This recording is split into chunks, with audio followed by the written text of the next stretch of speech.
other side comes a solution. Side effect of that is sarcasm. So sometimes I'm a little sarcastic in tone. I don't think it has to do with age, but I think it just has to do with the fact that I find it fascinating how people sometimes look at leadership and innovation as well as agile, because some people have got that kind of all mixed up and a little bit wrong. Also, if you look at my coaching bag right there, look at the bottom tenet that's on there. I like to treat people as adults. Agile to me isn't a babysitting service. It's a way of empowering people.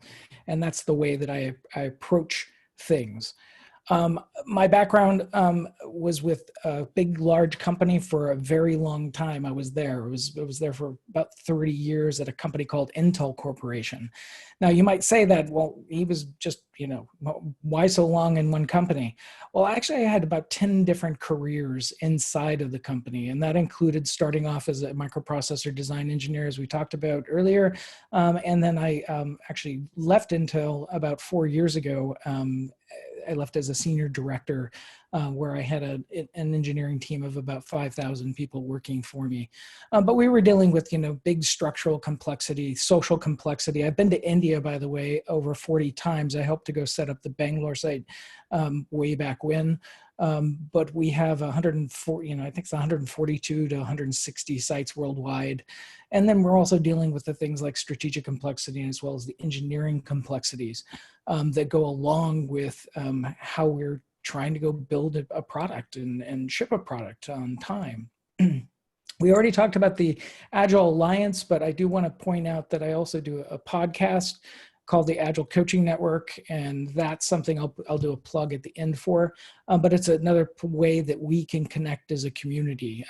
This is it's an online event like this, but it also gets recorded down to a podcast afterwards. It's actually pretty good. A lot of people call in. So uncertainty. Under normal circumstances in the office, uncertainty somewhat looks like this. You go up and you're looking for, where the heck is Ed? Ed's not there for whatever reason. This was actually a flowchart somebody put on their monitor because they got tired of answering the question about where Ed was. And I think that's, from an engineering perspective, it's brilliant. It actually breaks down and says, well, he's either over there if he's sitting there, and if not, I don't know. That gives that level of uncertainty, kind of bringing it in and closing it in a little bit. But under extreme circumstances, and I purposely did not put a picture of that virus because I don't want to make it a superstar. I want it to go away. I want all of us to be able to be healthy and safe and to live beautiful lives. But under extreme uncertainty, people get lost and they get confused and perplexed and distorted and bewildered. And there's a lot of fear that goes in to just uncertainty that's around us. And I know that as we are getting up every morning and it feels a little bit, hey, it's another quarantine day. But I think alongside of that is also people are trying to go figure out, how do I manage work? How do I manage my day? How do I manage the things that I'm doing in order to be able to guide myself through this? And uncertainty, specifically when it gets into fear, the fear response is actually a very ancient thing that's inside of us. And if you look at this picture, this is how we used to live, centuries ago. We used to actually live in the tree line over there. And our job way back when was to hunt and gather and to find food. That was primarily what we did during the day. And this was where our job was. It was outside of the tree line. We had to come out into the field, and that's where we collected stuff. That's where we actually found food. Now, the issue is that there were other competitors that were out there. And those competitors, we over time and after generation, we become encoded that uncertainty creates the fear response within humans. So to discount and to say that you're not going to have fear when uncertainty exists it's pretty hard to push past it because this is the way that humans got wired early on because of how we were trying to just go off and live. And this is pretty scary stuff. Granted, it's probably not as scary as this, but it is scary. So um, it breeds something called FUD. And FUD is, for anyone who might know this acronym, it stands for fear, uncertainty, and doubt. And those three components typically come together when we're dealing with uncertainty. They typically will work together, meaning that once uncertainty's there, fear's in there, and also doubt comes into it as well. And that, for an organization, and I noticed when the virus hit, online traffic to the Agile Alliance site, which gets, thousands of hits per day, different other hits coming through all my other analytics to my other websites that I currently have access to, all of those went flat because that uncertainty hit us so hard when we were starting to shut down countries that people didn't know how to go to work anymore. IT organizations or organizations in general suddenly had to now do a rapid digital transformation. I saw this little tweet that went past. It said, "What was the biggest reason for your digital transformation? Was it your?" Someone's mic's clicking there.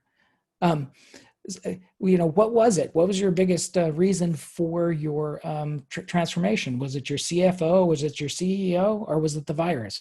And reality is people are moving online at a greater rate that they never thought they'd have to do. And that doubt, this is where leadership steps in. This is where leadership should not keep people in chaos and to be able to move forward with it. So some of the tools that I'm going to talk about are things that you can use in order to get control of that. And as you know, typical management and management styles are really focused on risk reduction. And if you look at a lot of the things that you might have been taught as a leader, I can look back at the toolkit of multiple things that I've done. It's about removing uncertainty because uncertainty is about risk. And risk management becomes sort of, the key thing here. I look at uncertainty in a different context. I look at it, this is a space of innovation. There's if you guys, when I had my camera on, I have a 3D printer that's sitting on my back desk over here. I was an early adopter of these things. And what surprises me about uncertainty is that when tools are available to you, it is amazing to me what people can do. My printer is off right now, but if it comes back up once we're done with this, I'm going to start printing face masks for people who are working in emergency wards, as well as I came up with a couple of designs of how to do ad hoc respirators that could be printed on the 3D printer as well. And others are just doing just amazing amount of innovation during this time with tools that were originally we never thought that would be the reason why I wanted a 3D printer. I didn't think I'd be using it for humanitarian things. So uncertainty, to kind of summarize in that, I think uncertainty is good. A certain amount needs to exist within an organization. And as you guys all know, software and software programming, if you guys are primarily doing that as your day job, there is a lot of uncertainty that we have within this space, quite a bit, to the point where if I had to really ask people, what are we trying to go develop at any particular time, a lot of that goes unexplained. Or we might give an explanation for it, but that explanation might be something that might not, in fact, equal, what we actually will ship at the end. So uncertainty, and this quote really hit me when I was writing this talk, which is, uncertainty is not an indication of poor leadership, by no means. It's really it underscores the need for leadership. And you're probably seeing people in your company today step up into roles where they never thought. I was on an online call, and I actually had one of the leaders that was on this call started talking about their kids and how they have to do schooling, and they go out for walks and other things. To be honest with you, I've worked with this individual for a decade, and I didn't know he was human. I didn't know that he actually was, he had a family. Those were things that were just sort of hidden underneath. But he was also trying to take up the leadership of, how do I get my people together? How do I keep them working? How do I keep them safe? And these things are become critical and important when we enter these types of phases that we're in right now. Most management, I think, and people can dispute me on this, but I think a lot of times a manager and leaders that I see, sometimes they just lack situational awareness and perspective. And I don't think it's any fault of theirs. I think it's a fault from how they were taught, who were their mentors, who did they look up to in their management ranks, and who are they emulating or copying. My own management style, when I was first, a first line manager a long time back, I remember I was copying these other leaders that I saw around, leaders that I thought were, that's how I was supposed to behave. And then slowly I started taking more management classes, and those management classes helped giving me more tools in order to be able to deliver projects. But a lot of them really didn't talk about strategies and how do I look at things in a perspective when uncertainty exists in it. Most of those tools were not there. I met a gentleman by the name of Dave Snowden. I've been working with him for probably about, it's at least 10 years now. But the stuff that he was talking about really resonated with me. And it's really funny because, when you start thinking about ideas and concepts, and you're fishing for what it's called or what the words are, what it might be. Dave happened to have been one of those individuals in my life, one of those mentors, that he suddenly had these words that fit these mental models of things that we were struggling with. And so when he started talking about natural systems and that nature and the way that things work, he was talking about a framework of how do we make decisions and how do we act? And how do we, as leaders, how are we aware situationally of where we're at and the type of decisions and the types of actions which we should be using, at a given moment.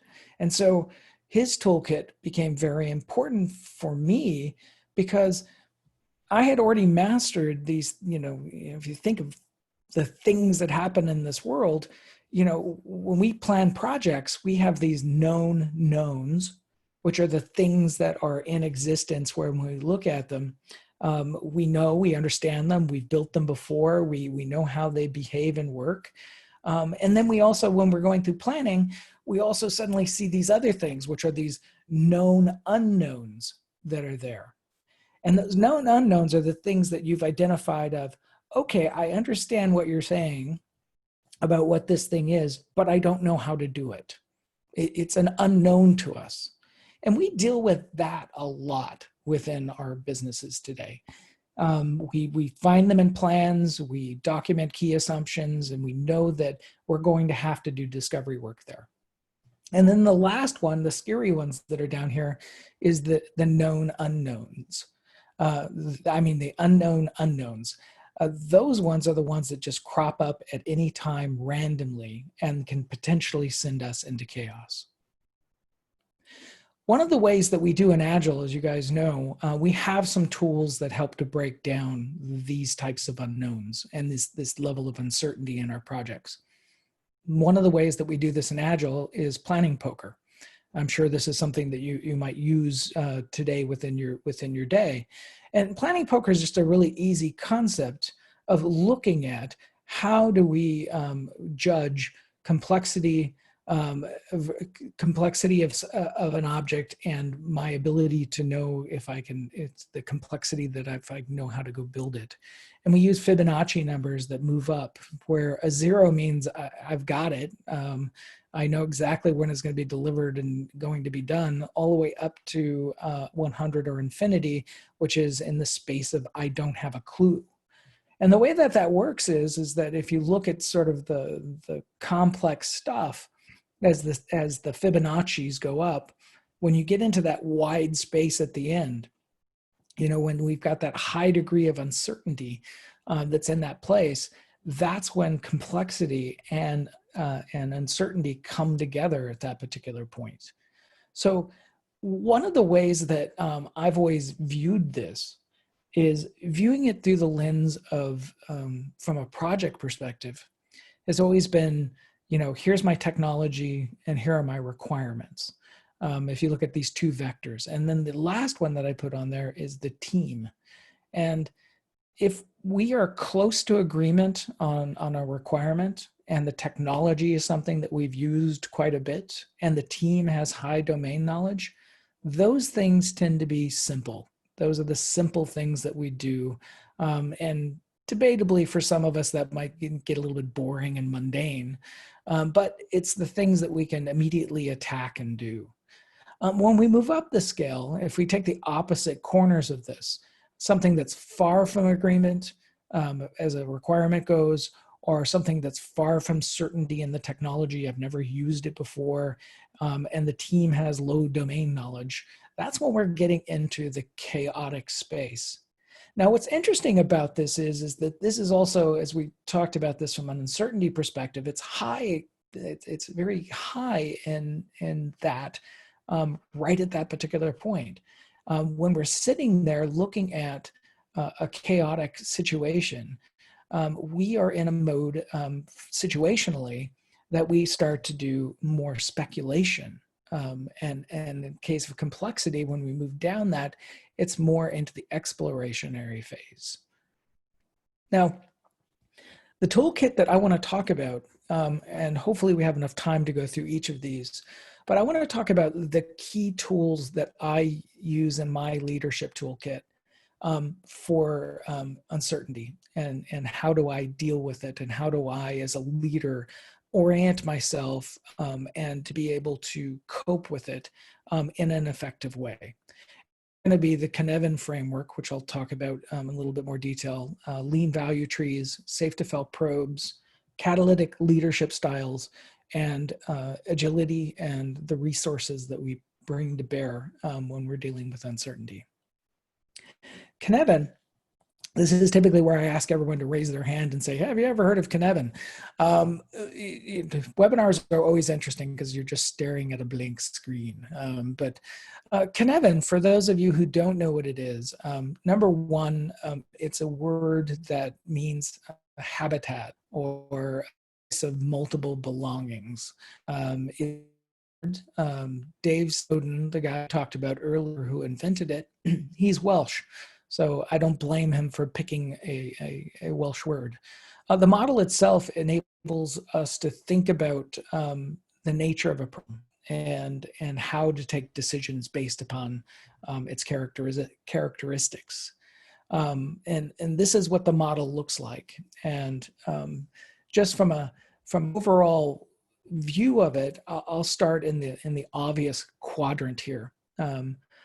Obvious is where the cause and effect relationship is something that's on. You have a light switch that's in your room that you're in right now. The cause and effect relationship in that is obvious. You know that if you click the button, the light will either go on or go off. You actually have a mental model you've drawn, and you've created best practices of how you approach a light switch. And the way that you do that is that this, if you look at the green at the bottom here, the sense, categorize, respond pattern, that's what you do. You sense and you look and you see that you've got a big list of categories associated to different light switches that you've met over your life, and you base a response from those categories. This is the land of also like checklists and other things that we might do, where we've categorized prior problems and things that we know that just best practice applies and works really well. As we move up complicated systems, this is the land of good practice. Doesn't affect relationship way, complicated, meaning that probably not everybody has the domain knowledge, the bigger goal to go off and do. So if you think of a big epic in software context, you might need 5 or 6 different people with different skill sets. And so the cause and effect relationship, it's repeatable, but it's a thing that you have to go from the green pattern that's listed here. You have to use something called a sense, analyze, respond pattern. And sense, analyze, respond is the land of what we do as engineers and managers every day. We see a problem, we analyze that problem, and we respond to it based upon the actions that we need to go off and take because of that. Going over to the other side is the unordered space. This is the complexity when we're dealing things like viruses. I'll start down at the bottom here in chaotic systems. A chaotic system is any time when the cause and effect relationship can't be seen. When the virus first struck out and started impacting people, we didn't know what it was. So the cause and effect relationship couldn't be ascertained. We couldn't see through what it could be. And so what did doctors and others start to do is they used this act, sense, respond pattern. This is a common thing that's used by medical personnel. Medical personnel don't analyze somebody who comes in and they might be bleeding. They act first. And then based upon that action, more data comes forward of what might be wrong with the individual. The top one up here is complex. In the complex space, this is the land where the cause and effect relationship changes. This is sort of like relationships, relationships with either any family member that you can name. Every interaction changes and it's never repeatable the same way. It just keeps flowing in the land of complexity. Typically what we do when we're in those situations is we use this probe, sense, respond pattern. And this probe, sense, respond is I send out a probe like, how are you doing today? That's a probe. The response that come back, somebody might say that I'm doing well. But maybe you look at them and they look tired. You start sensing it. The data is now starting to flow through. And then you base your response based upon that sensing. The two differences between the complex and the complicated is purely in the space of data is analyzed up front in the complicated space, and in the complex space, it's done after you've actually probed the system itself. The middle is disorder, which means you don't know where you're at. And in the space where you don't know where a particular space or action that you're going to be at, you clearly just don't know how to go maneuver in that area of situational awareness there. But I like the fact that he put it on the model, because we end up sometimes being in that space. To give you a little bit more context on how this works, I'm going to tell you a story about Steve Jobs, the original founder of Apple. Steve Jobs really wanted, when the first iPhone was coming into existence, he had some design criteria that he had in his head. And one of it is that it needed to fit in the palm of the hand comfortably. And you needed to be able to move the thumb around across the entire screen in order to touch the display. And where the buttons were located had to be in a particular set of locations where it's comfortable within the hand.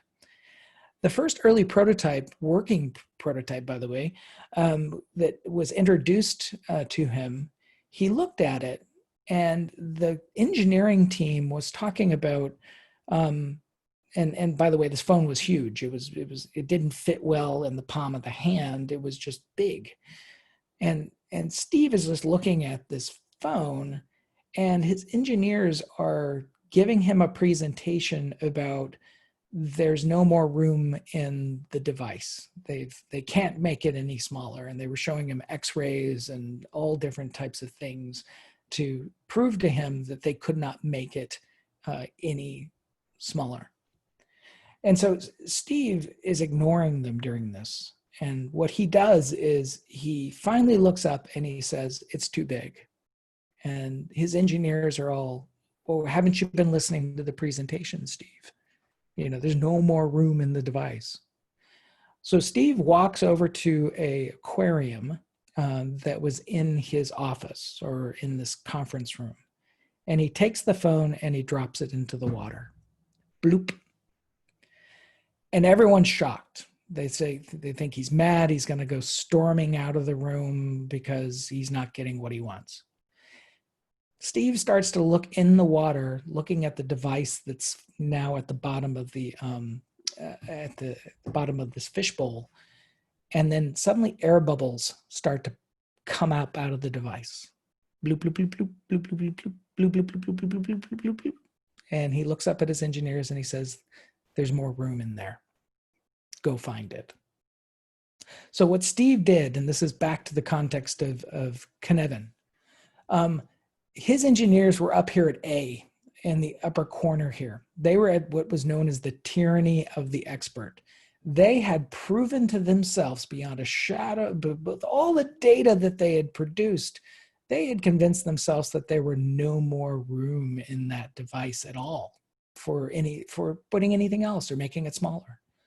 And by dropping it into the aquarium, Steve walked them through first, kind of put them into chaos through disorder, and then understood, and excuse the pun, that all of the data that they just presented doesn't hold water. And so they had to go from B, working themselves up, doing experimentation at C, and then eventually brought themselves back over into the complicated space. The situational awareness was, as a leader, he understood that the people that he was leading were not in the innovation space. They were not thinking out of the box. They had overly convinced themselves. And so Cynefin, for me, is a toolkit where I look at situationally when I'm in a meeting, when I'm talking with people, I will be asking those questions about, where am I currently at? How are we thinking about this problem? Are we using the wrong pattern of decision making? What I've seen is that if you were to try to go use, say, the simple or the obvious way of approaching it with the way that you would approach a simple problem when you're actually dealing with a complex problem, you could get the wrong answer. You'd be ignoring data, or in certain cases, you might have overproven it to yourself.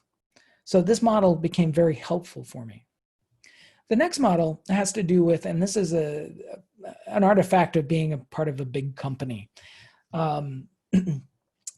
Intel is a company, and we would always use very big bets.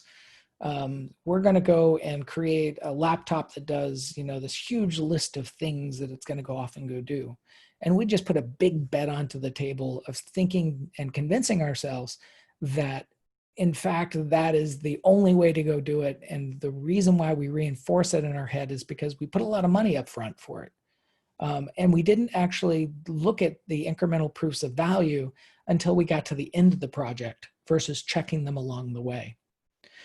So another toolkit that I started using about 7 years ago was something called lean value trees.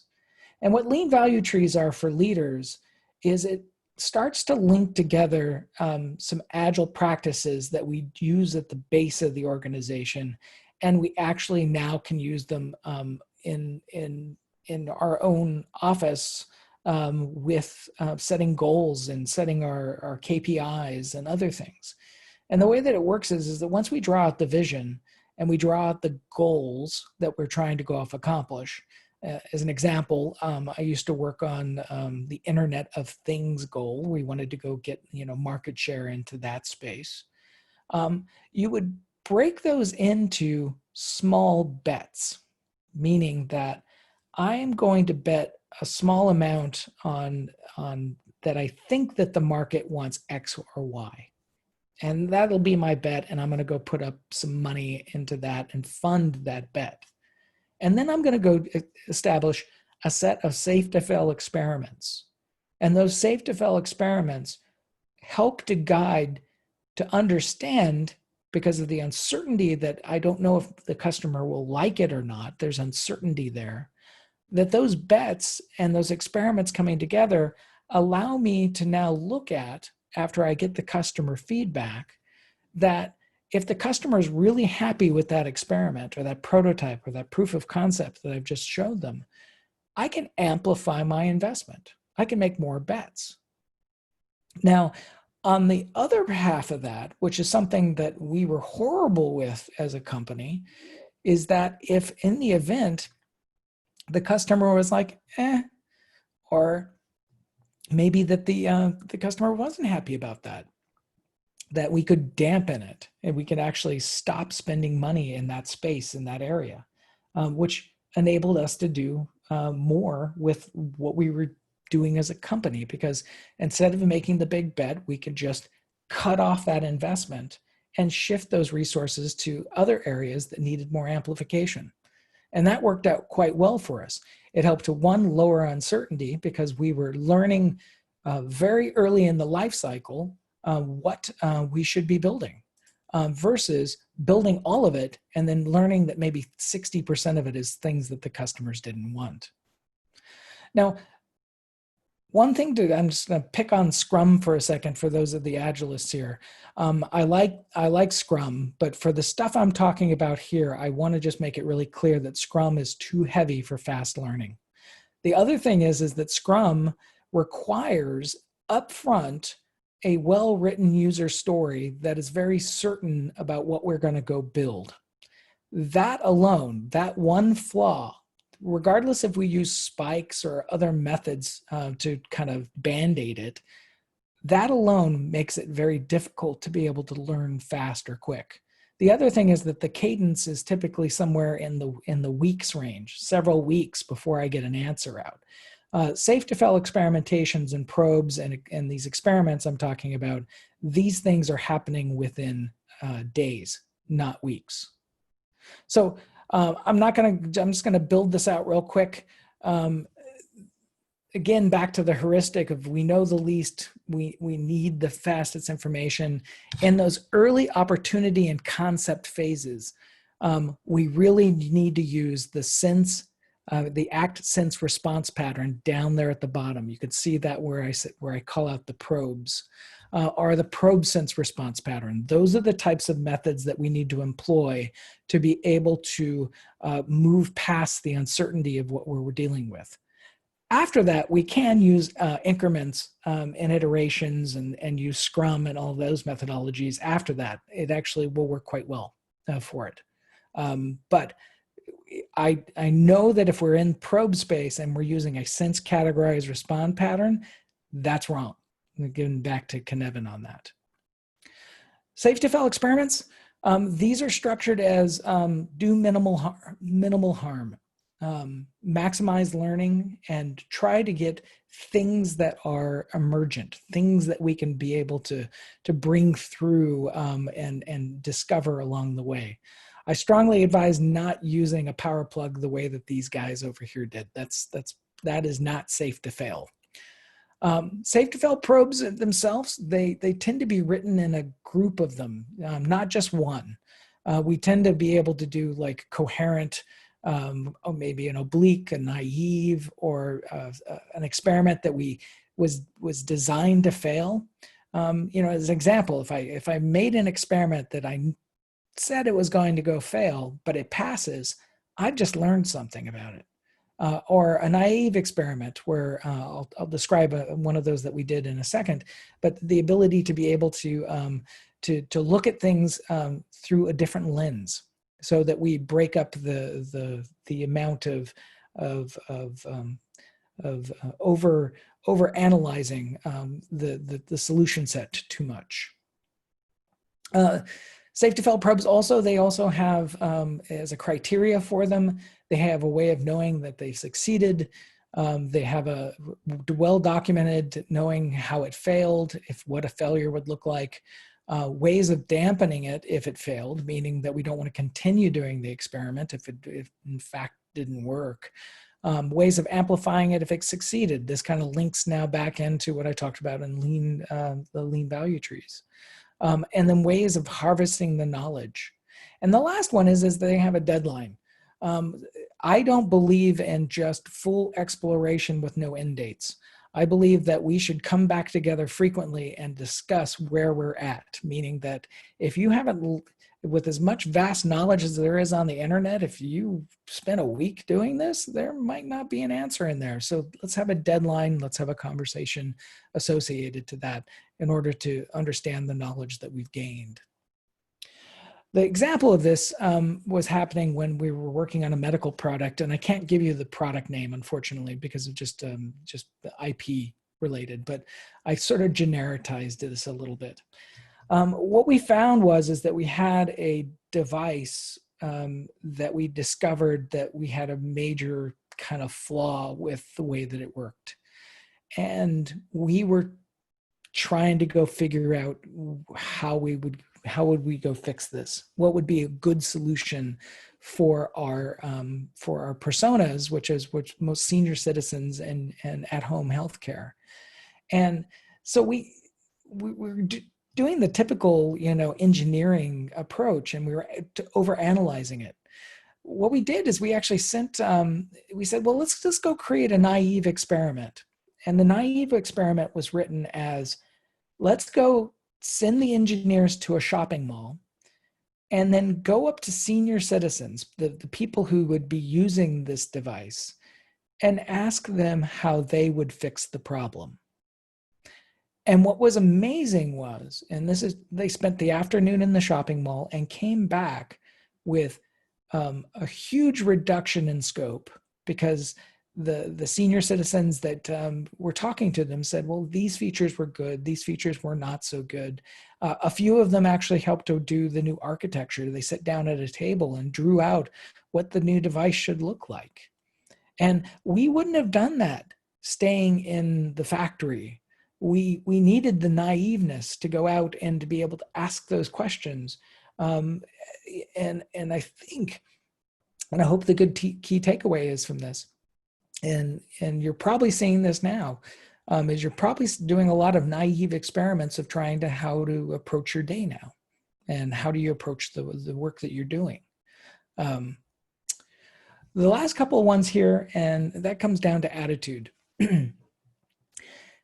As a leader, and I've seen leaders be both of these personas. I've seen the ones that are here, the blue managers here, the ones that when they're met with uncertainty, you just look at their face, look at their attitude of how they're annoyed that you don't know. And don't I pay you to know? I've actually had a leader tell me that, I thought you were the best, but you don't know. Maybe I got the wrong person. That attitude really shuts down people. What you need to have is more of the attitude of, you don't, wow, we don't know that? That's fascinating. I would think, we should do X and Y and be happy about it. It's like defects, by the way. I love defects in my systems. Why? Because we do so much testing, and then suddenly this defect gets past us, and I look at that and go, wow, that got past us? That's a pretty good bug. Let's go analyze it and look at it and take it apart, because wow, if it got past us, that's pretty amazing. But that attitude really is the difference between sending people into lost, confused, the stuff that's over here on the right-hand side, versus what we see on the other side. We want leaders to be, looking at scenarios, looking at extreme trends, looking at which models to use, which priorities, versus having our leaders just being thrown off, either being guilty of having those thoughts that are on the right-hand side, or sending the entire team through that, which is, again, back to that quote that I said in the very beginning. Leaders are the ones who lead us through these things. They're not the ones that just create more of it. The type of leadership style, and it took me a long time actually to learn this myself, because I started off as my management, I copied the wrong people.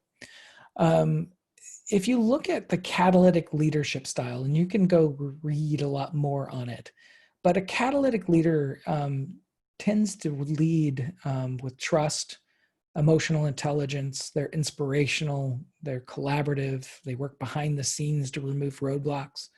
They remove ambiguity. These people are the ones that I see being the ones who lead very effectively. If you have the traits that are over there on the left-hand side, the command and control, the power, the order and organizing stuff, that is a horrible leader, a horrible leadership stance to take and guide people through uncertainty. Agility, well, agility is about how do we build organizations that can turn on a dime. And this is a picture of one of the US aircraft carriers. The maneuver that it's doing is literally a hairpin turn where this, I think it's about 100,000 ton boat is taking a turn very quickly, to the point where as you can see, there's no one on the deck. There's no planes on the deck when they're doing this, because they would slide off. But that maneuver is practiced. That maneuver, the crew knows what to do in the event that the ship needs to turn that drastically. That's the types of scenarios that you as a leader should be looking through, is how do, in my organization, like business continuity plans, I was shocked on how many people did not know what to do when suddenly people couldn't go to work. Business continuity would have said that, look, this is how we batten down the ship. This is how we turn it. This is what we're going to do. What if the internet goes down? What are those scenarios going through? That's the type of scenario-based leadership that you would expect in times of uncertainty. You think through those scenarios as much as you can.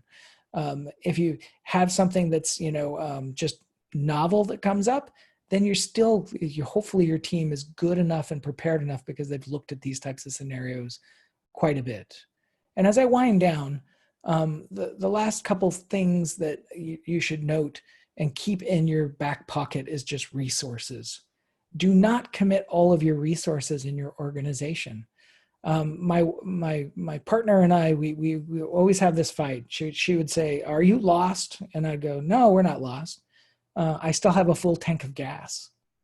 And the way that I look at being lost as a leader is that if I have no resources and my car is empty and I can't actually figure out where I'm at anymore, then yes, I am lost. But if I still have a full tank of gas and I still have some resources available, guess what? I'm not lost. I can move and maneuver quite well. Most of all, you guys just need to become comfortable with this. And this is the fact that when you're dealing with high degrees of uncertainty over a long period of time, it does become the Heisenberg Department of Physics map, which is, you're probably here. And that might be a good guess, but it also might be the fact is you could be someplace else. And being comfortable with the fact that the targets are going to move, things will be uncertain. They don't have to be a big, awful uncertainty, but if you use the tools that I've talked about, I think you guys will do quite well. You guys can contact me, Ray Arel at New Agility, Ray Arel at agilealliance.org. You can Twitter me, you can follow me on LinkedIn. And then you can also, as a shameless plug, you can join us for the live event, which is the Agile Coaching Network. It's agilecoachingnetwork.org. The live event it's an open, lean coffee style. Let's just talk questions and basically talk about everything Agile. You can also subscribe to the podcast. We have a number of Indian Indian people who call into it, but it is late at night. So I do recommend, if you can't attend, to listen to the podcast. And with that, thank you. I'm done. So thank you, Ray, for those wonderful tips and tricks. I learned a new way to pronounce Kaivanen, right? I used to call it Sinapin framework. So yeah. So that's a learning. And I really loved the fact that you said attitude is most important, and attitude defines whether, and leaderships, right, helps us to either explore or to get lost. And leaders should not create more uncertainty, and that's what we have been experiencing in this, these times. BCP Yes. we have in paper, but not all BCP works. So good tips here. We have a few questions, and we, I think, have 1 minute to take those questions. And oh no. We'll do one thing. We will collect those questions and we'll send it across to you, and we can share offline with our participants. And one of the questions that I thought I should bring it out is about from Shrikant. And Shrikant says there are a lot of theories and frameworks which talk about handling uncertainty. But what can be a set of fundamental questions that help us to finalize the framework to start with? That's a good question. The one that I choose now is Cynefin. And specifically the framing of how I would frame my decisions and how I do my decisions. So with either the probe, sense, respond pattern or the act, sense, respond pattern, those become my go-to of how am I going to deal with a situation. Example, in the current situation that just came up, with the virus, I was using the act, sense, respond pattern quite a bit to stabilize, to get people enabled. I was making decisions, and some of those decisions were wrong, but most of the decisions helped to move us into the other domain, which is where we could start doing probe, sense, respond as a pattern. So that's my recommendation. Yeah, so I just have 1 more minute to share one scribe that Natasha has made. Just, okay. Yeah, just a minute. Yeah, are you able to share this one, Ashutosh? I have shared it with you. Okay. Let me. No, maybe Priya. Priya, can you share it from your side? Yeah, I'll do that. If you have given me the sharing this thing, okay. Let me check. 1 moment. So meanwhile, Ray, there is one more question from Payal. Okay. Yeah. So Payal is asking that because of COVID, obviously we see leaders talking a lot to their team members. But how should the situation be? Shouldn't it be always the case? Just because it is COVID, people have now started communicating more from the leadership to the teams. But what happens post-COVID? Well, hopefully it continues. I mean, from a normal perspective, the new normal that people are experiencing now is that, yes, communication is higher. I do see a number of leaders stepping up to be more empathetic, understanding, knowing that the situation the way it is. I hope that when we shift back, that we don't suddenly become back to the old practices. That's my biggest fear. But I can tell you that as a leader, as I've went through my own leadership journey, that once I started, meeting with people on a regular basis, I would just continue to do it. It's just something that we would do. This is groovy. Look at this thing. Yeah. So this is what we, noted. You can correct us if we have got something wrong. And this is done by Natasha, our official scribe. So Natasha, you can raise your hand on Zoom. I am just going to sit here and smile. This is great. So Ray, you want to, highlight a few points from here, or, what do you mean, like highlight? Just highlight means, do you think we have captured everything well, or anything that we could have done better? Oh, I'm just sitting here in awe, looking at all of this. It's this is amazing. The talent of being able to do this is something that is not in my capability set. So this is beautiful. Could somebody just like immediately send me a copy of this? Because I want a copy of it. Yeah, I'll do that. And every participant in this conference is going to get this as well. This is awesome. And we'll post this on LinkedIn as well as on social media as well. Yeah, you actually you stunned me enough that you actually got me to use my California voice, which is this is what's that? which is this is groovy, man. Wow. Yeah, wonderful, Natasha. I mean, I liked it, and that too in the span of 45-50 minutes you have done it. So great. And by the way, anyone wants to reach out on a question, I'm very open for any meeting that people want to have. So you're welcome to reach out to me. And I'm making my time available to people right now, especially because this is, times of uncertainty for people. And that as a community, the goal is to keep us together, and to actually hopefully bring us closer. We're all family. We're all family. Right. Yeah. So definitely, Ray, thank you very much. We have to wind up, unfortunately. Yes. But thank you very much for your time. And we will share this with you as well as all our participants. And we will also share the questions which is there on the chat window.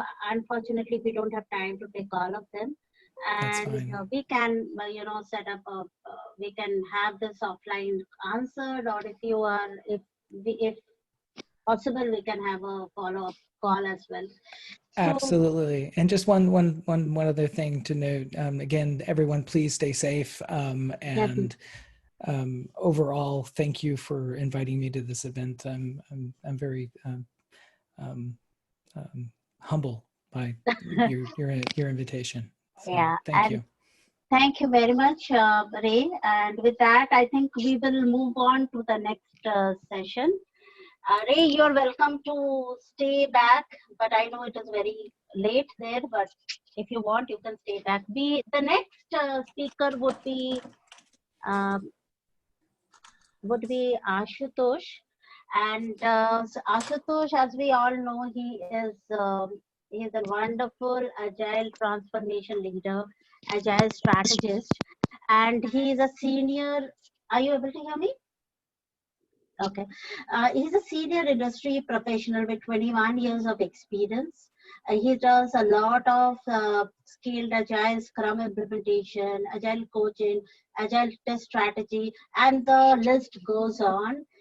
He also is into the PMP side of it. He understands how managers work, and I hope he tries to kind of transform them to become better agile leaders. And the question that he's going to ask today, a very apt question, and probably he keeps asking these questions to his leaders as well. Am I allowed to fail? And with this, I think, Ashutosh, I will hand over the stage to you. Please help us to understand whether we are actually allowed to fail. Okay, thank you. Thanks, Priya. I don't know. I mean, it was a too flattering, I think, introduction about me. See, one challenge I have now is after Ray has covered most of the topics, right? Now it becomes very difficult. By the way, I hope everyone is able to hear me out. Yeah, if you can just quickly do that, if everyone is able to hear me out, and I'll just share this. Yeah. We can. Yeah, and I'll just share the screen also. Yeah, can you all see the screen? Great.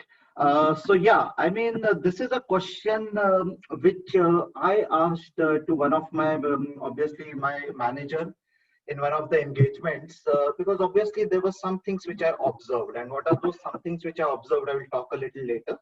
But am I allowed to fail? And when I'm talking about this in this webinar, one thing to understand is who am I? So obviously I'm talking myself as a transformation agent or an agile coach here, right? So this webinar has to be taken from that perspective. So you have to mold yourself into the role of a, I would say, an agile coach, an agile leader, right?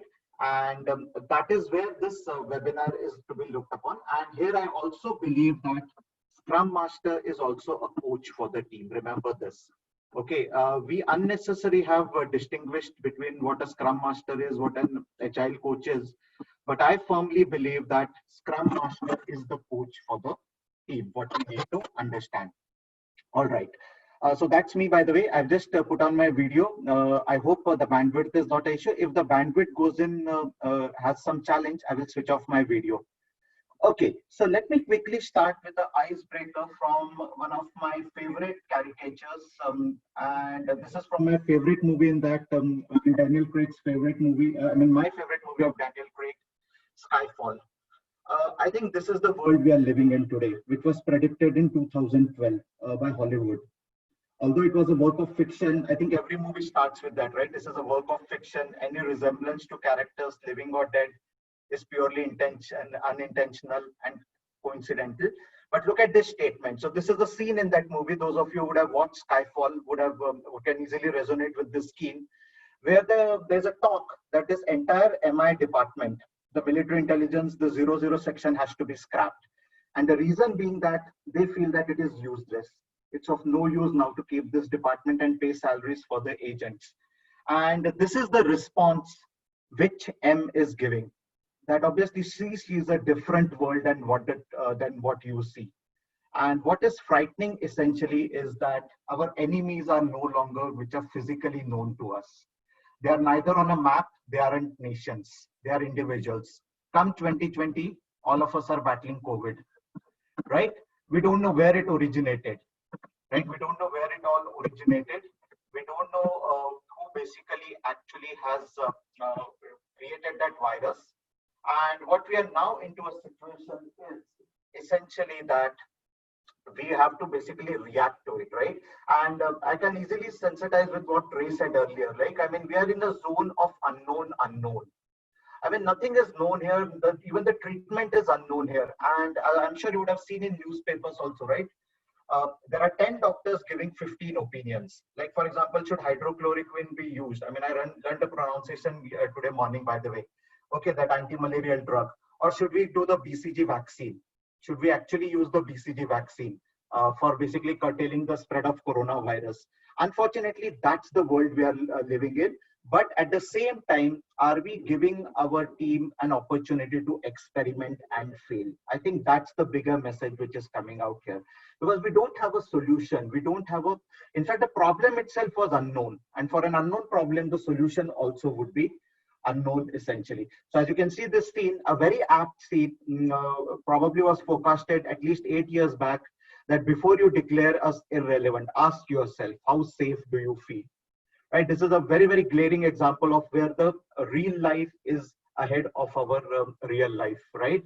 I mean, Hollywood could predict it much before this, right? Of course, there are other movies also. Contagion is also there, which talks about a similar kind of a situation. But this is the world we are living in. And believe me, life is going to be very different post-COVID when we go back to offices. Believe me, it's going to be a way different way of working, which we are going to work in offices. I think we probably would be the generation which would be fortunate enough to see the transformation of how work has moved ahead. That is something which would be very, very, I think, drastic thing what would be doing, right? So basically, that is something which is going to be a sea change, right? I think our generation would be the fortunate enough to see that sea change which would be there. Another example related to failure. How many of you have seen this movie? I don't know. This is actually based on a true incident. The earlier one was, of course, the movie came first and then that incident happened. This is based on a true incident of an US Airways aircraft. Sully, I don't know if you have seen this movie. Yeah, Captain Sullenberger. He just had 30 seconds to decide what he had to do. He just had to take a decision in 30 seconds. This is a real incident which happened on 15th of January 2009, right? And this was a flight which at 2800 feet lost all its engines. Okay, this was the first instance where it had happened with an aircraft. Not that air disasters did not happen before, but most of the disasters which happened before, the aircraft lost engines at 38,000 feet, 35,000 feet. Now at 2800 feet, a decision had to be taken whether he should actually bring back the aircraft back to the nearest airport. He was advised by the air traffic controller. He was clearly advised by the air traffic controller that you have to bring the aircraft to the nearest airport. He actually disregarded that advice and he actually landed on the Hudson River. And you know what? All passengers were evacuated safely. All the passengers came out very safely because he did an internal calculation, mind mapping, right? We all talk about mind mapping. We all draw those brilliant figures in front of our presentations or whenever we are presenting. We draw those wonderful mind maps, right? Here was a situation where the mind map had to be drawn in front of the eyes. And what was visible in front of the eyes were those eagles which were trying to damage the engine. And he figured out that come what may be, he will not be able to reach the airport safely. So he actually landed on the Hudson River. There was an inquiry which was conducted and it was found that this was the right decision what a person could take at that particular point in time. Although the movie has tried to make it a little more dramatic, obviously we have to give that cinematic liberty to the director. But essentially the story essentially is that obviously he was also questioned that when the instructions were clear that you have to take it to the nearest airport, what made you land the aircraft on a river? And which is where he gives his explanation. So again, fail to safe experiment, right? I think we heard about it, fail to safe experiment. This is the real fail to safe experiment, right? Imagine a pilot is carrying a life of at least 200 people on his or her shoulder. And obviously the decision has to be taken within a split of a second, which is what Captain Sully actually took it, right? I mean, a very inspiring movie. I would advise you to watch this movie if you have not yet seen. And also see his interview. He has appeared also on a lot of talk shows, Captain Sully. Please do watch out his interviews also there, what he's trying to say, what was his emotional reaction. We talk about emotional intelligence, we talk about IQ, we talk about spiritual intelligence, right? We use these terms in nice fancy presentations. But this is what that movie actually talks about as a fail to safe experiment, right? And there were 155 passengers, as I said, and only a few passengers were there with some minor injuries. But the moral of the story is that you have to act quickly, right? Okay, fine. So moving ahead to my topic now, psychological safety, right? We as coaches talk about it. We tell our teams that yes, we are giving you that empowerment. You're free to challenge us, right? We are without any fear, without any prejudices, without don't worry about what people will say, right? That is what we say as coaches. So when we are coaching teams, when we start coaching our team members, our scrum masters, our basically architects, product owners, we tell them that yes, we give you that empowerment, that you speak whatever you want to be. Don't worry about the consequences. Experiment, right? We give all those fancy examples of Mr. Edison, right? That he failed 999 times, and at the 1,000th time, he actually came up with that electricity bulb, right? And we give all these gyan to them, right? Without fear or without being embarrassed. Take that call, yeah? Don't worry too much. We are there to protect you. But now, what happens when the same thing we do as coaches? Does our leadership basically help us? Do they basically protect us? What do you think? Do you basically see that happening with you as coaches? At least what I have seen in my case is that the leadership somehow has got a notion that as an agile coach, I am a god. I have solutions to everything. I have got answers to every problem. Unfortunately, that I have seen in many of the transformation engagements which I've gone through. They think that I am a god. We have to basically sensitize them multiple times that no, we are not God. We are human beings like you, and we also can make mistakes. We also can go wrong.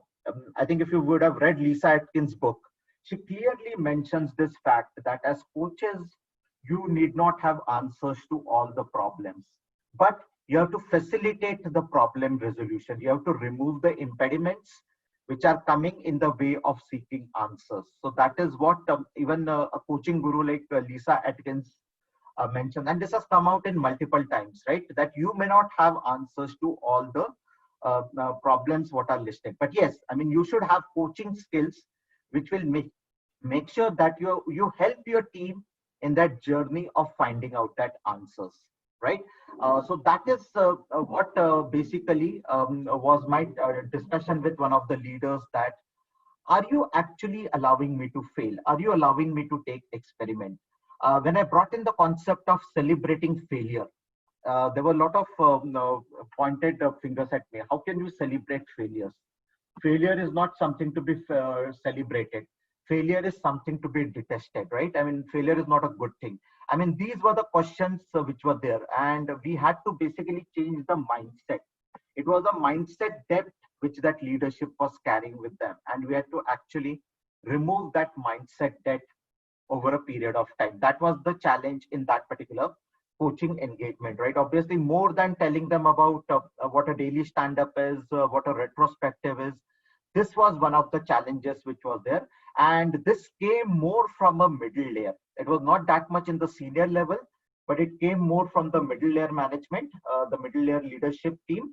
And we gave a very nice name to that. We called it as the frozen middle layer, because this layer is so frozen that no one can penetrate through it. You actually had to apply laser beams in coaching to actually cut through these layers and reach out to senior management. And similarly, when senior management had to communicate with the teams, they had to actually penetrate, or they had to basically go through this frozen layer. So this was a classic China wall syndrome, where this middle layer was standing between the senior management and the team. And obviously, you know, right, a China wall is very difficult to surmount. So obviously the data, whichever will go, it will basically come through the filtering, right? It will basically go through a filtering. So if senior management wants to communicate something with the team, it will come through filtering. If anything, the team wants to give suggestions to the senior management, that also this frozen layer will make sure that the data is getting filtered, right? So obviously this was an engagement where I was basically parachuted. Why I'm saying parachuted obviously is because I was not there from the beginning. I came into the middle of this engagement. Obviously, there were some escalations which had been raised, and which is where we tried to do some of the experiments and tried to learn from failures. So as I said, this is what the leadership expected from me, that being a coach, you should be motivating team, you should do communities of practices of scrum masters, etc. You should remove blockers. You are a change agent. You are a coach. You are going to facilitate collaboration.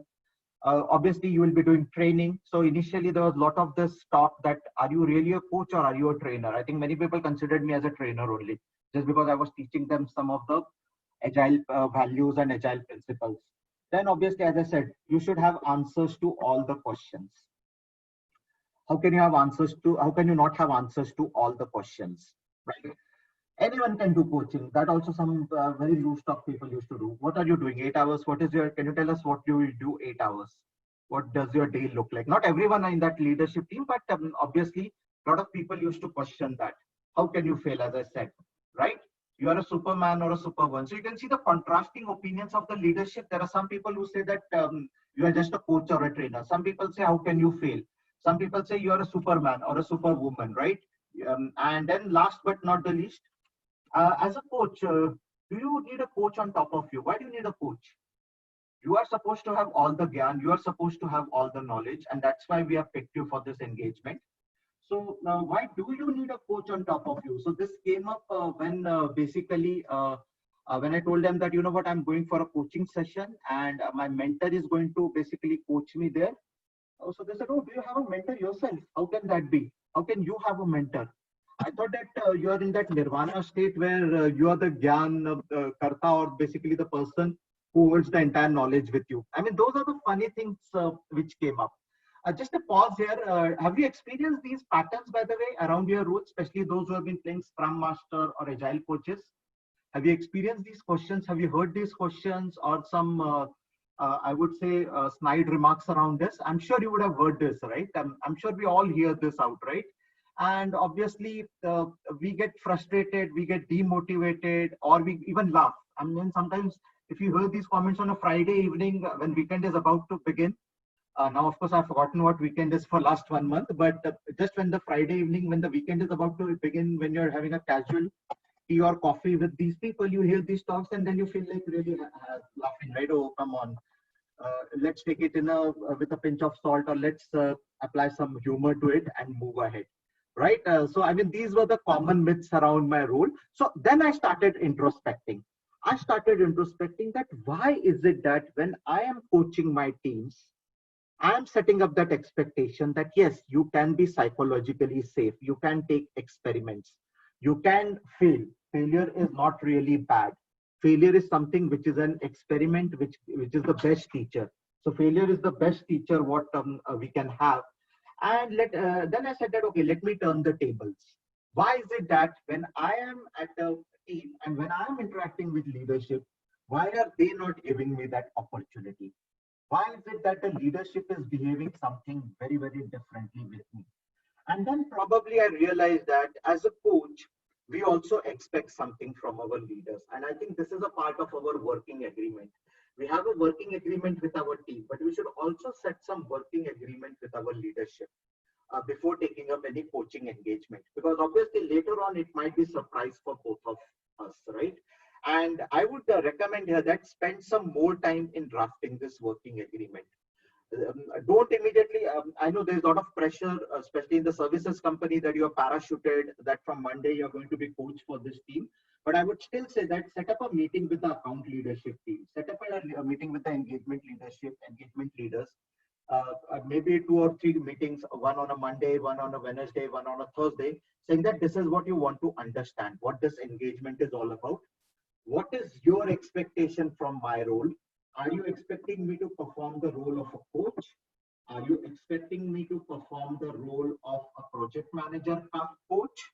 Are you expecting me to perform the role of an agile coach, come scrum master, come product owner, a bahubali all into one, or basically a Superman all into one? I think you have to first understand from them. Or are you just expecting me to be a trainer or a teacher? I think that is very important, right? Because many times we miss this. We don't set up a working agreement with our leaders.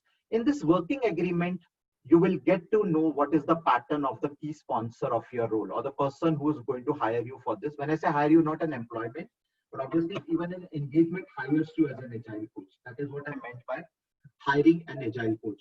So obviously you will get some attributes about the leadership style of this person, and you have to also put forward one very important statement here, that there also has to be some transformation at your side.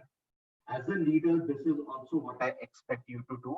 So it's not just I'm going to coach the team, I'm also going to be the coach for you. Okay, and in a positive sense, not that here I'm going to basically take up your job, or here I'm going to take up your engagement.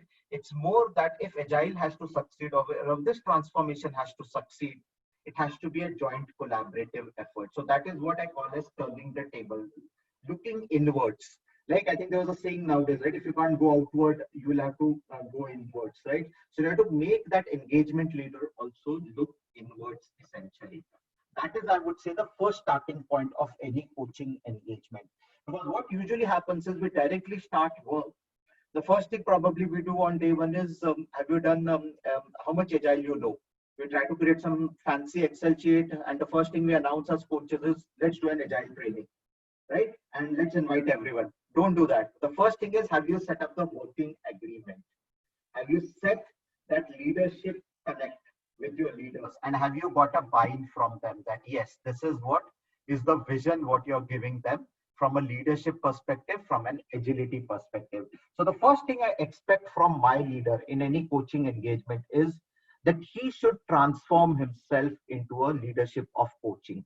I think Ray brought about a very important point that towards the end of his presentation, that gone are the days of command and control leader. You can survive command and control with command and control leadership probably for 1 quarter, 2 quarters, 3 quarters, at the max 1 year. But obviously servant leadership is what is the talk of the town, and it's not just the talk of the town. It comes with a practical experience. It comes with a practical results around it. So the first thing I expect my leader to be is to pick up coaching skills, someone who will guide me. And there is no shame in accepting from my side that I need guidance, right? I'm not a god, I'm not a superhuman being, I'm definitely not a Bahubali here, right? Bahubali, for those of you who don't know, is an Indian character on which there have been a lot of movies shot around. I think 3 versions around it. And basically, it's like a Superman in India, right? This is more for people from outside India. And obviously, a person who will guide me to work through this journey of agility. So, by the way, the person who's sitting is me, okay, not the person who is teaching me, right? So, I am a coach there. That number 4 person is me, and I need my leader to coach me. And there's no shame in accepting that, right? I think you'll have to tell this to your leader that, see, we are coaches, but we also need a coach, also needs a coach, as they always say, right? A coach is not self-sufficient. He or she also needs a coach. The second quality which I'm expecting in my leader is humbleness. Accept mistakes, right? We have seen leadership always try to put the blame on someone else. A leader who is down to earth, having a lot of human sense, right? There are a lot of senses like human sense, then common sense, right? I expect a leader to be very, very human. And will he or she accept a mistake, or will he just use someone as a scapegoat? In many of the engagements I have seen, and I'm sure you would have also experienced this, that the first blame is put on the agile coach or on the transformation leader. Why? Because you were there. We never thought that we would fail, right? We thought that you would take care of this, and that's the reason why we hired you into this engagement. So humbleness, down to earth. There's a very good quote there, as you can see: courage is grace under pressure. Right? We all work in a pressure cooker environment. We all work in a very, very stressful environment. But in that stressful environment, are we able to keep ourselves graceful? That is the real definition of courage. Not shouting at your team members, not basically always scolding them, not basically always basically having a stick on them, right? It's basically how gracious you stay in this environment. I think that is the real meaning of the word courage, what we have here. So is my leader a courageous leader? Is my leader a humble leader? I think that's the second thing what I'm looking into my leader. First, of course, is coaching. Second is humbleness. And coming to courage, I think this classic picture, this is, by the way, a picture of 1930, where workers are sitting on rooftop of a 100-story building. This is, I think, the Empire State Building, what they were constructing. And the courage is not only of the workers, the courage is also of the photographer here, right? We miss that. We miss that. The coach, the photographer who actually could take such a photograph. By the way, these people are sitting there on a lunchtime, right? Now, what do we do at a lunchtime? I think we go out, right, for a walk. But these are the people who are sitting on they're loving their product. If you look at it, they're loving the product which they have built. Right? And it's about a joint ownership. It's about basically saying that, yes, we love our product. We basically love what we have developed. How many of us actually are empathizing with our product? Or how many of us really love the product which we have built, right? Even the customer might have given a poor feedback, but at the end of the day, it is your product. It came out with some idea. It came out with some vision. So that is what you should be doing. You should love your product, right? And the leader should be courageous enough to say that, fine, even if the demo went on bad, the demo was not as per the product owner's expectation, but here I am with my team. I'm courageous enough with my team to respect and give them the pat on the back that, yes, you did whatever you could do to develop a good product, right? I think that's what is needed from our leaders here. Openness, I think, very important, right? The next point, is it transparent? Is it telling me the full story, or is it hiding some facts, right? Many times you would see that leaders basically do not give full information, or they basically play safe. They say that, okay, why should we tell this? Why should we tell this to the team? Are we having an open culture? Are we fully disclosing all the nuances of the engagement to the team? Or are we hiding some of the important aspects? I think that is the next important thing my leader should possess as a transformation agent, This is what I expect from my leader, that he should be open and transparent, not hide anything, not fear that what if this information is known to everyone. I think one of the pillars is transparency of Scrum, right? As we know, TIA, transparency, inspection, and adaptation, right? So transparency is very, very important. And most transformations fail because obviously there's a lack of openness, there is a lack of transparency. Some critical pieces of the story are essentially missing.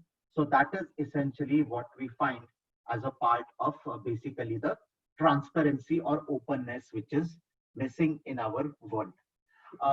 Just a quick pause here. I hope what I'm saying so far is exciting all of you, and basically is of interest and something which you're finding it in your world also, because there are a few more points which are coming up ahead.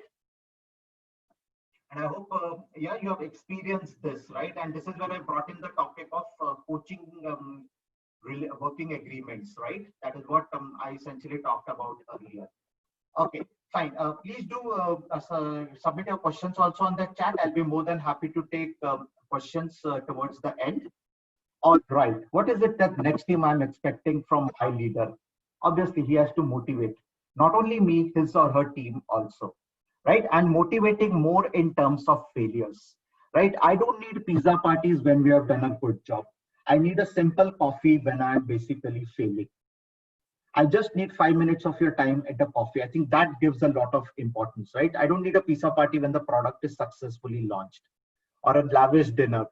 All I need is a small time with you for a coffee where I can tell you that what went wrong. And obviously, this person would basically tell me that, yes, come what maybe you tried your best. He or she will motivate me. At the same time, he will also give me a feedback, a very candid feedback. I still feel that this is something you could have improved. Right, I still feel that, and maybe probably since you have called me for a coffee, I think this is the feedback which I'm giving to you, and I think that is the leader which at least I am looking for, right? I mean, he will not just give me lavish praise just for the sake of giving it. He will also tell me what are my shortcomings, any trainings which I should do, not just a sugar-coated pill, but he will at the same time constantly motivate me. He will believe in my strengths, respect my limitations, and not only respect my limitations, but he or she will also help me in overcoming those limitations. As I said, I'm more interested in that 5-minute coffee when we have failed, or a 10-minute coffee, rather than a 1-hour lavish lunch party when the product has been successful, right? That is something which I feel, at least for me, that is the motivator for me essentially, right? And also every leader should spend time with his or her team members. I strongly believe, right? I mean, we may not discuss work in those meetings, but essentially it gives a good motivation for the team. And yesterday I was in a session with Vineet Nair, the ex-CEO of HCL Technology. He said one very important thing: you don't need satisfied employees, you need inspired employees. This is his quote, by the way, of Vineet Nair. You don't need satisfied employees. Everyone can be a satisfied employee. I think you know, right, what happens if your employees are satisfied in your organization? They become very, very laid back. But what you need is an inspired set of employees. And only if you have an inspired set of employees, you can get the wonderful results what you expect. And this is from the quote from Vineet Nair. I happened to attend his webinar yesterday afternoon. So that's where I'm quoting from his webinar. So obviously I need a person who's a motivator, who constantly motivates me, and who basically gives me a candid feedback. Okay, what are my improvement areas? How do I reach there? That is the motivation level or a motivator attribute in my leaders, what I require. Okay, someone who himself is a learner. I think this is a very important attribute. Is my leader willing to invest his or her time in leading? Right? Is he or she a lifelong student? Is he curious? Is he asking me questions out of curiosity, or is he or she asking me questions more to put me in a spot? Right? I think only if the leader is a learner, he will be able to pass this attribute to his team under him, right? I think that is another important attribute which I'm looking in my leader, like that a constant learner. And by learning, I just don't mean about technical stuff like DevOps, Agile. He could read a very good book, like say, for example, Employees First, Customer Second by Vineet Nair, and he could tell me that, okay, what that philosophy is. He may not agree with that philosophy, but he might basically say that, okay, what are your viewpoints on it? I read this good book, right? That is something what I expect from my leader: a constant learner, a constant motivator, and a person who's going to constantly challenge me using these two attributes. So remember, motivation can be used for challenging, learning can be used for challenging. These can be used as a very good tools for challenging out of people, right? I mean, getting the work done. I mean, when I say getting work done, motivating them to get the work done. So a leader who's a curious leader, a leader who's a lifelong student, and a leader who's basically using his learning to motivate the team. That is another attribute which I feel that my leader should be possessing. All right. And of course, when I fall down, I need a cushion. I need a safety net to fall back on. Do I have that safety net? Is my leader motivating enough me to take experiments, fully realizing that this experiment can fail? And if it fails, he's there as a safety net. So he's saying that, okay, you are on the top at a trapeze, take that shot, take that trapeze movement. Even if you fall, there is a safety net below. Don't worry. Do we have that? Or is that net broken, as you can see in this picture? Right, a child trying to peep out of it. Is it broken, or is the child? Is it really a kind of a false safety net which exists? And there's an interesting story I have from another movie of James Bond for this safety net. Those of you who would have seen this movie, again, Skyfall. You remember this incident, the opening scene of Skyfall? I hope you remember this opening scene of Skyfall, where basically Moneypenny is the agent who's assigned this shooting job. And she actually sees James Bond and basically the villain on the top of a train, and she has only 20 seconds to take a shot. She clearly tells it on the phone to M that she has only 20 seconds to take this shot. What should she do? And she actually also gives a risk that this might be a risky proposition. This might be a risky proposition. I may not shoot the right person. Those of you who would have seen the movie would have found out that she actually ends up hitting James Bond, Daniel Craig. Daniel Craig actually falls out of the top of the train, and he's reported as dead. Obviously, it's a movie. He's not dead. Otherwise, the movie would have ended in the opening scene only. He comes back after a few years. And just observe the conversation they have after meeting for the first time. No regrets. No basically penalty for Moneypenny. He says that have we met before? And she says, I should be sorry. He says, no, you should not be sorry. You fired your best shot. That's the safety net we look for.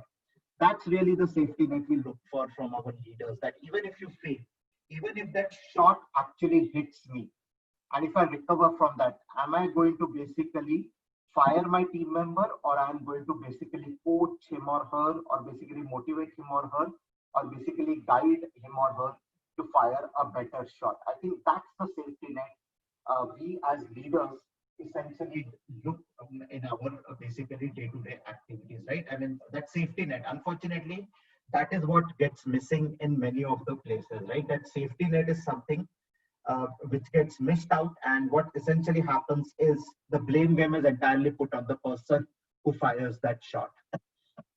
All right. So just to summarize, obviously, I have not seen a person who has got all of these basically so far, but just to summarize, these are the attributes which I have walked through. As a leader from my coaching engagement, he should be able to coach me. He or she should be humble, courageous enough, openness. He or she should be motivating me, learner, and having me or providing me a safety net. That cushion or a safety net is something which my leader should be basically providing me. So that essentially, I would say, is what I'm looking for my leader, because essentially, when I'm going in an engagement, obviously, I'm going to look at the leader. And obviously, it has to be a leadership of inspiration and trust versus a leadership of command and control, right? It's not to be a leadership of intimidation. It has to be a leadership of collaboration and cooperation. And obviously, as I said, you can sustain in a command and control world. Definitely you can sustain, but how long? I think that's the bigger question what we have. How long can we sustain in a command and control leadership style? And believe me, again, I'm repeating this, the situation will be very, very different when we go back to our workplace, right? We have already got used to working from home. All of us have been staying at home for 1 month almost now, and who knows how long we would be ending up staying up at home.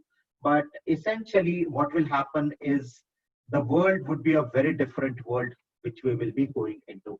So with that, I will just stop here, and I will be open for taking any questions if there are any questions on this. Yes, any questions on this?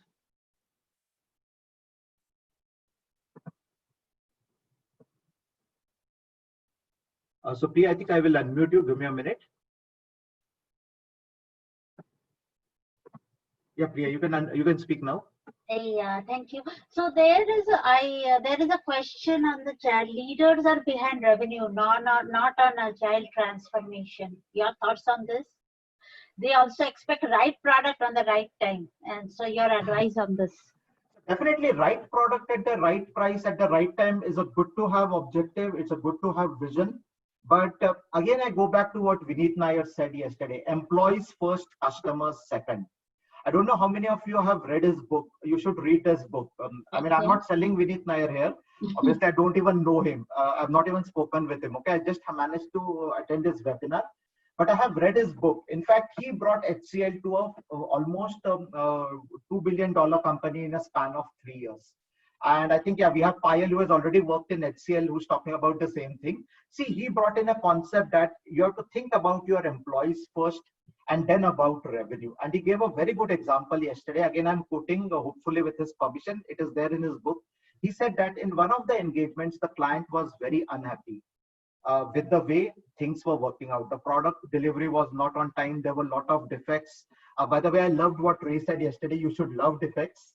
But obviously the client was not happy. So what Vineet suggested to the client was that, okay, you come to our ODC, spend 1 hour with all of us. And when he said all of us, he said all the managers will not be there in the meeting. So those client people spent time with 100 developers, some of them who were freshers, the typical ELTPs who came out of colleges. And after 1 hour, the client said, I could not have given an order to a better service provider. This was what Vineet told us yesterday. So if you see here, fine, revenue is important. Our salaries are tied up to the revenue. What is important is, are your employees inspired? You don't need satisfied employees. Again, quoting Vineet here, you need inspired employees essentially. I think, see, that's also the point which I made earlier, right? You can sustain. I mean, how long will you sustain? COVID, I think, has given us a small microorganism is actually stopping the entire world, right? I mean, in fact, all the projections of senior leadership have gone awry, right? They'll have to again go for their yearly planning, right? A small virus can do this to us, right? So, I mean, too much after revenue, it won't be a sustainable option, I would say. How much can you feel? I think there's one question on that, I think. Yes, and you talked about leadership working agreement, which is a very, very good thought. But there's a question from Sarat who says that what if they show resistance? And if we start a dialogue on leadership working agreement, and it is not an easy thing to do, Ashutosh, we know this. I agree. And especially in a services company, it's the most difficult thing to do, I agree. So yes, I mean, there are 2-3 things. See, one is obviously as a coach, you have to clearly highlight these risks. Fine, you want me to continue as a coach here without having these working agreements in place or without agreeing to these working agreements in place? These are the risks which I foresee. These definitely are the pitfalls where this engagement is heading for. I'll continue to be here, but definitely these are the risks which I'm highlighting. And these risks not only have to be highlighted to the, so typically in a services organization, you typically have the Agile Center of Excellence, where you have one leg which is kept and the other leg is in the delivery with the coaching engagement. So you have to also apprise your COE head about this, that this is what I tried doing it, but essentially this is where the resistance is coming from the vertical team or the delivery team, and this is what I can easily foresee here. Okay. There is a thought about having a metrics-based approach to measure the success of transformation. So, what is your thought on that? It's not a question, just yeah. So yes. I mean, we do have a lot of metrics-based, I mean, quantification techniques on the success of a transformation, or the failure of a transformation. But Mm-hmm. see, what I have experienced eventually is over a period of time, metrics becomes more like a number game. Correct. And everyone tries to actually chase those numbers essentially, right? And I think we all have experienced this, right? Just to make something, we actually start basically either, I'm not saying we cook data, but we try to basically at least, I would say mask data, or we try to hide some very important data and show only the data which is very, very appealing to the eyes. We tend to do what is a watermelon effect, right? I think I hope everyone has heard what is a watermelon effect. We show Yes. everything which is green on top. But if you cut a watermelon, everything inside would be a red. Uh-huh. And there's a question where where people are asking whether we will get recordings. Yes, we will get recordings for the sessions. And there's a question from Usha. Is this dispersed environment, in this dispersed environment, how does coaching work?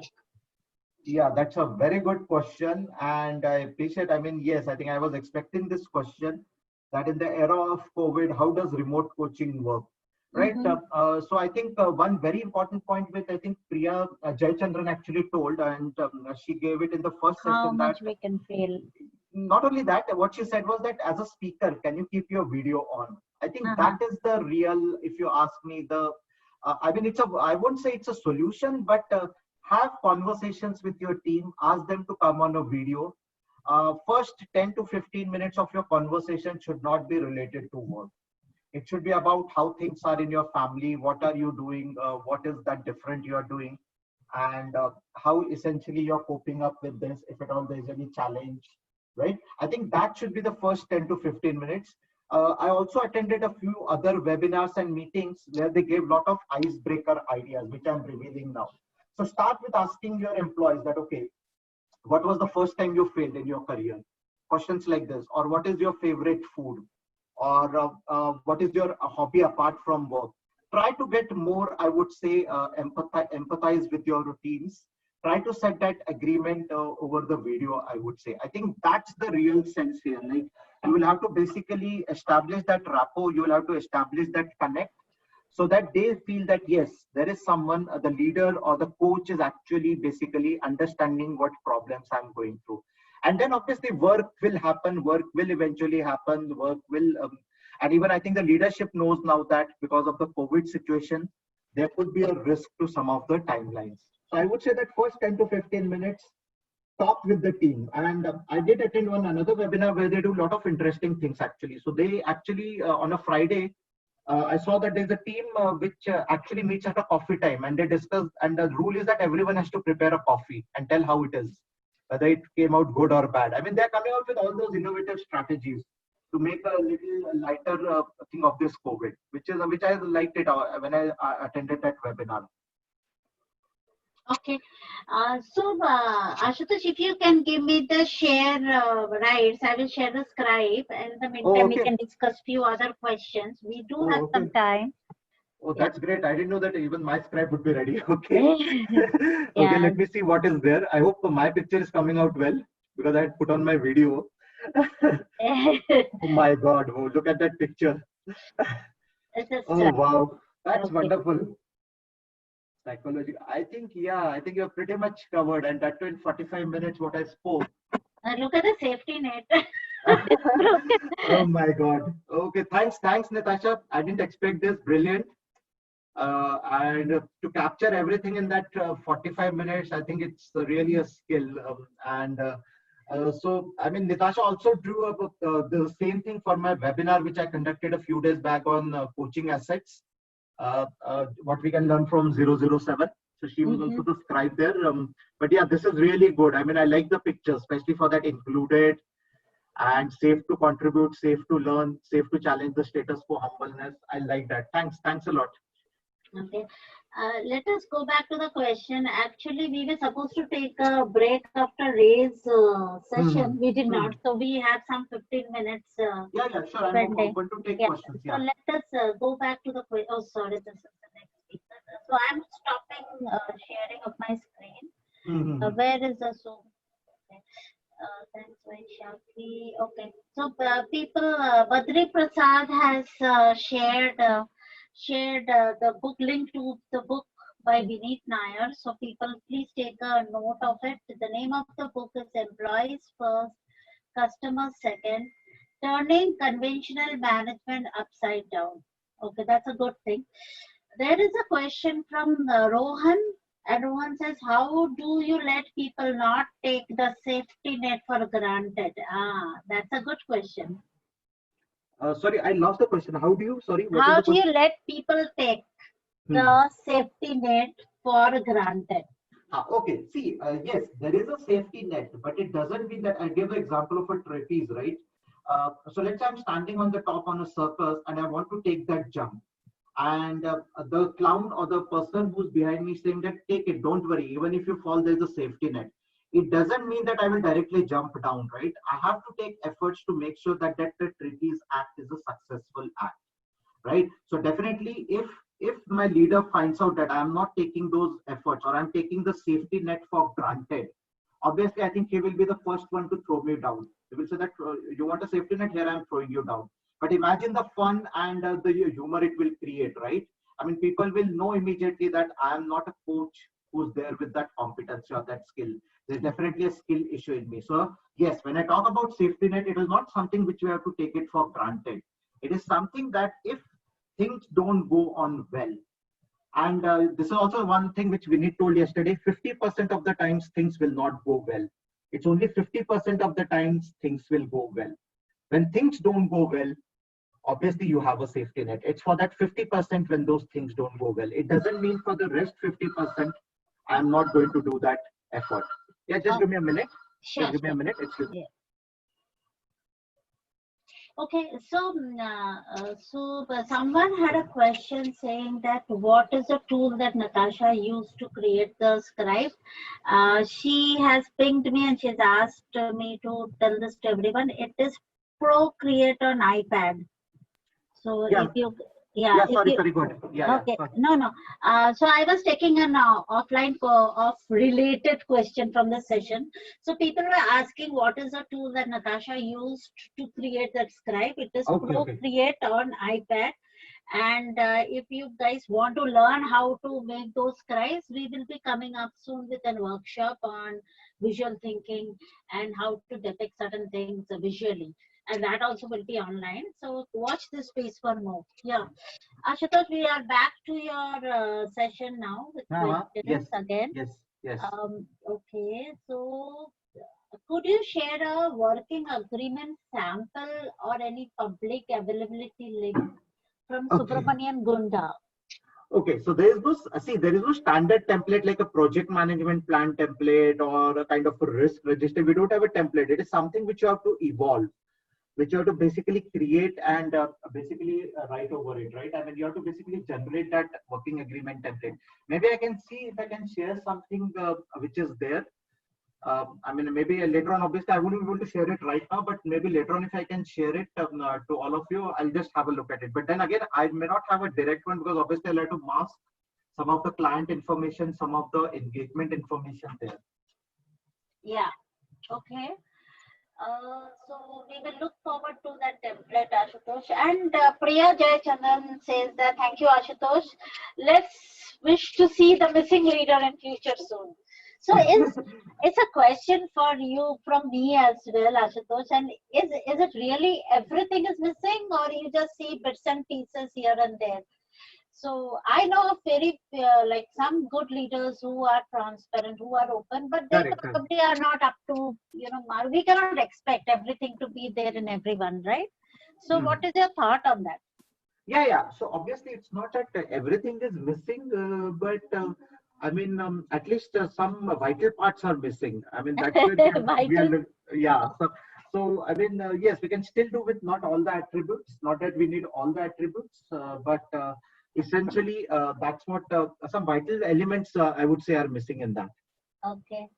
All right. So I think we have taken up all the questions on the chat. If anyone has any other question, they can, kind of, you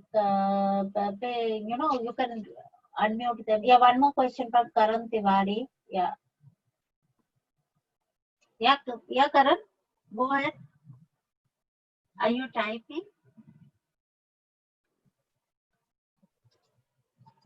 Okay, yes, I agree.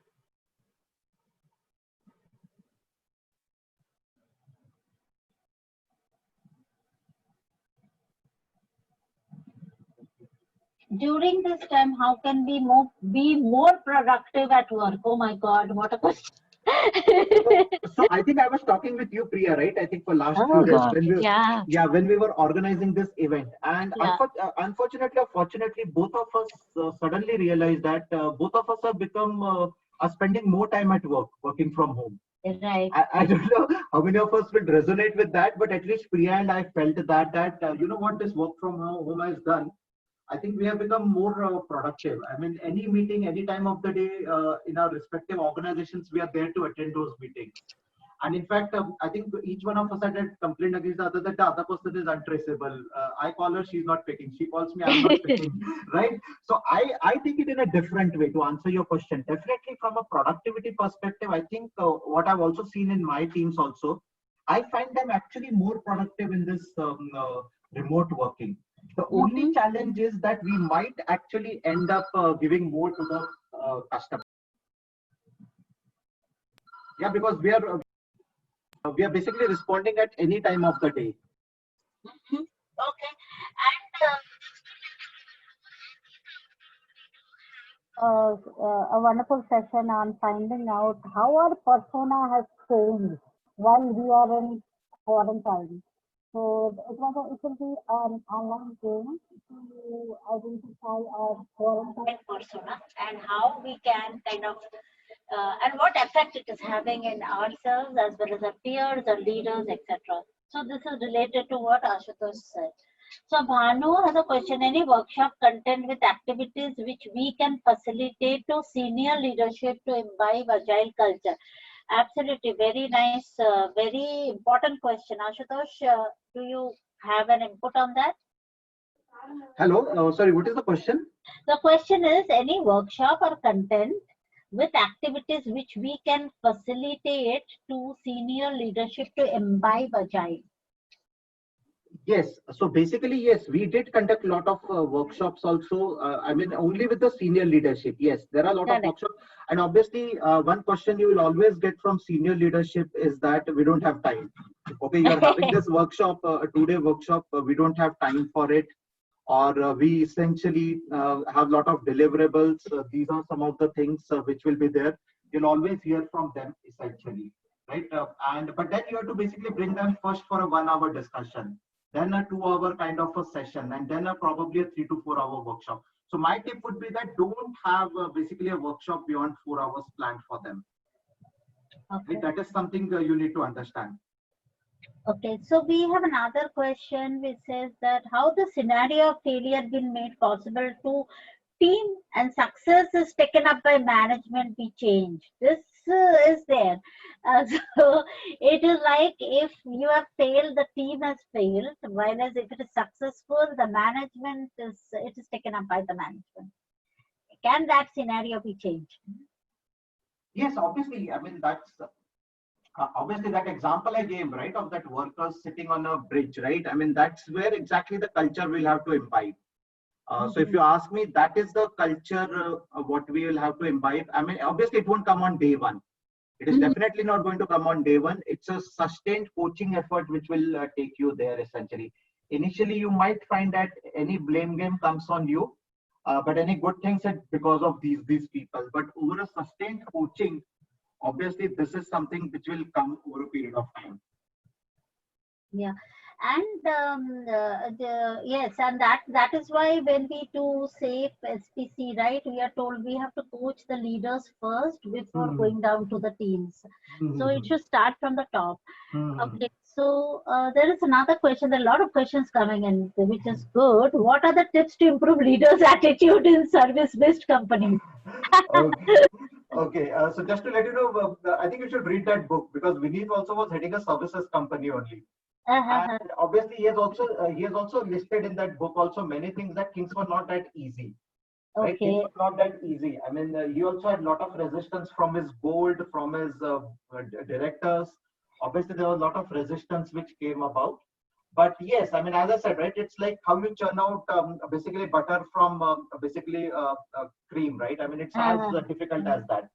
You'll have to churn, and one day suddenly you'll find that a butter is ready. So it's like that actually. And how do you deal with company politics and competitiveness as leadership? Oh my God. Okay, company politics, I think you should ignore. I Okay. mean, the mantra I always use is ignore. Ignore company politics. It's a waste of time. Obviously, let people who want to do it do it.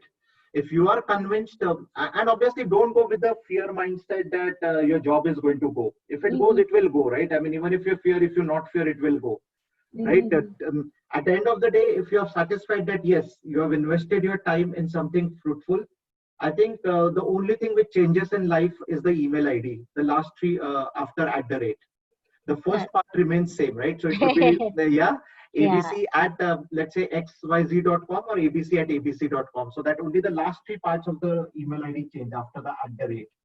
So I think if you have, I think I would recommend that ignore company politics, ignore basically organization politics. Yeah, and those are not value added as well. And that's, I think, why should I, engage myself and spend my energy on non-value added activities? Okay, so there are a lot of questions on the name of the book. And Badri Prasad has already shared the name of the book on the chat. I'm going to copy paste again here. The book by Vineet Nair, Employees First, Customers Second, and Turning Conventional Management Upside Down. So I've just pinned again, and this has been shared by Badri Prasad. And yes, Renin, that's the name of the book. And kudos to Ashutosh for answering so many questions so nicely. You have filled our time up. We will. I think we actually have saved 15 minutes because we were supposed to take a break. Another question came from Rakesh Chandra Goel while I was trying to wrap up. Leaders need to introspect and remember this is there. I didn't get Rakesh sir the question. I think leaders need to introspect and remember their working era. Okay. Yeah. Maybe I think, sir, if you can just if you can retype, yeah. Agenda of the remaining day will be shared, and it has been already shared as a file on the Zoom. If you so this is the this is the agenda for the remainder of the day. I have just shared it. Can you see? Can you all see it? Maybe you can take a screenshot and keep it with you. So we have a gamification exercise, and I think someone was asking also earlier that how do we engage our teams in online games? Correct. So I have shared the PDF also on LinkedIn in case people want to download and check. Okay, so I think we have 10 more extra minutes, but we will wrap up now and go for lunch, take a break because it's been a long, discussion. I think he's trying to say leaders should remember their time before getting on the top and how they are mentored. Okay, so we'll take the rest of the questions offline, I think. And I have shared the agenda on the LinkedIn as well as Facebook in case you guys want to look at it. I will keep sharing it on the screen as well. Ashutosh, if you can give me the sharing rights. And we will come back at 2 p.m. So we have 2 hours break because we kind of wrapped up a little early. We did not take the break in between. Okay. So let me share my screen now. Ashutosh, one quick thing, just a quick announcement. So basically the joining link remains the same even at 2 o'clock. Yeah.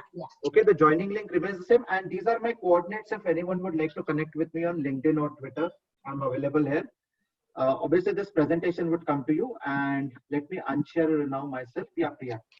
And the presentation will come to you. Plus, the recordings will be uploaded to a site, so that will that's something that you can expect from.